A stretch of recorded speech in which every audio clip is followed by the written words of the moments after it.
నేను ఒక విప్లవ స్ఫూర్తితో అడుగుపెట్టాను. నేను నా సమాజం కోసం నిలబడాలి, నా దేశం కోసం నిలబడాలని ఆ కమిట్మెంట్.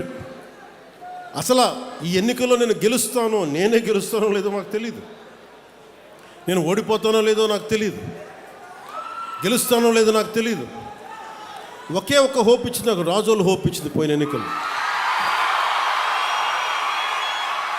ఈరోజు కూటమి ప్రభుత్వం చూస్తున్న 151 శాసనసభ్యులు కానీ 21 పార్లమెంట్ సభ్యులు కానీ వీటికి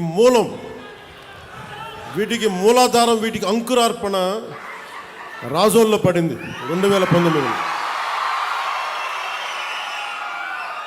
ఒక చిన్న దీపం మిగతా దీపాలను ఎలా వెలిగిస్తుందో, ఒక కొవ్వొత్తిని వెలిగించి ఎలాగ మిగతా 5 కొవ్వొత్తులు మనం ఎలా వెలిగించాము, 5 దీపాలు మనం ఎలా వెలిగించాము ఒత్తుల్ని, అలాగా నాకు 2019లో మీరు వెలిగించినది చిన్నపాటి ఆశ, మినుకు అంటే విజయం. వెళ్ళిపోయిన ఎమ్మెల్యే,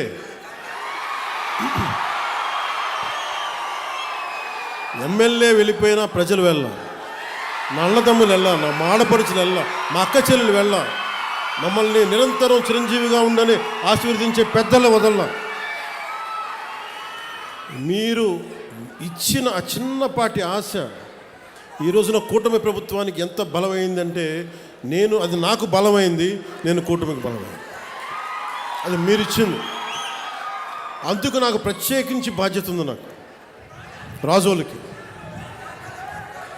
ఇందాక మన సోదరులు హరీష్ గారు చెప్పినట్టుగా, నేను గెలవటం పిఠాపురం నుంచి పోటీ చేశాను, గెలిచాను, కానీ రాజోలు నేను గుండెల్లో పెట్టుకుని నియోజకవర్గం.